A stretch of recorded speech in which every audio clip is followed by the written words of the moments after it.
नमस्कार, मैं doctor Himang Goyal, senior consultant neurologist, new Delhi. मैं आशा करता हूं कि आप सबका स्वास्थ्य बहुत अच्छा है। आज हम इंडिया के परिप्रेक्ष्य में, भारत के परिप्रेक्ष्य में एक सबसे इंपॉर्टेंट टॉपिक न्यूरोलॉजी से रिलेटेड डिस्कस करने जा रहे हैं, ब्रेन टीबी। एक ये कॉमन भ्रांति है कि जब टीबी का नाम आता है तो यही होता है कि खांसी, बलगम, बुखार, तो इसी तरीके के लक्षण दिमाग में आते हैं।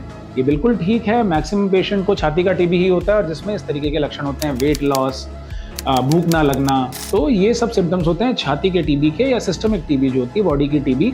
ब्रेन टीबी इससे बिल्कुल एक अलग बीमारी है और उसके लक्षण भी बिल्कुल अलग तरीके के होते हैं जिनको आइडेंटिफाई करना इंपॉर्टेंट है, जिससे कि हम उनको समय से ट्रीट कर सकें। अब हम एक बार डिस्कस करते हैं कि ब्रेन टीबी प्रेजेंट किस तरीके से करता है। तो सबसे इंपॉर्टेंट लक्षण है ब्रेन टीबी का क्रॉनिक हेडेक।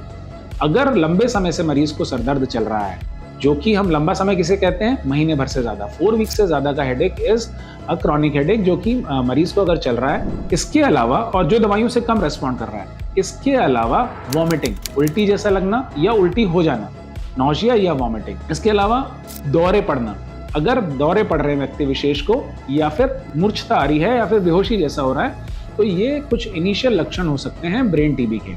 अगर ब्रेन टीबी बढ़ जाए, अगर उसको ट्रीट ना किया जाए समय से, तो और लक्षण भी डेवलप होने लगते हैं। वो पैरालिसिस को मिमिक करने लगता है, जैसे कि हाथ या पैर का कम काम करना, चलने में दिक्कत आना, बैलेंस बनाने में दिक्कत आना।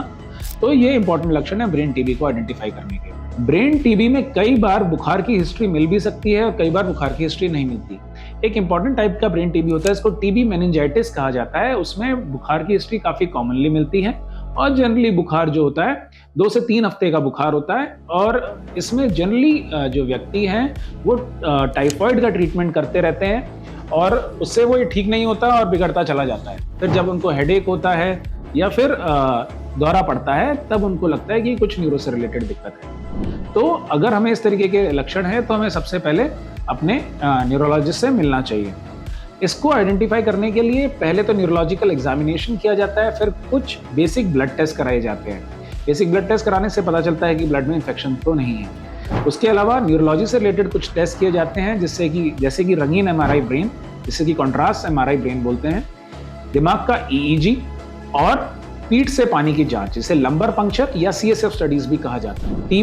ब्रेन टीबी की सबसे अच्छी बात यह है कि अगर इसके सिम्टम्स को टाइमली आइडेंटिफाई कर लिया जाए तो टीबी की दवाइयों के माध्यम से यह पूरी तरीके से ट्रीटेबल है।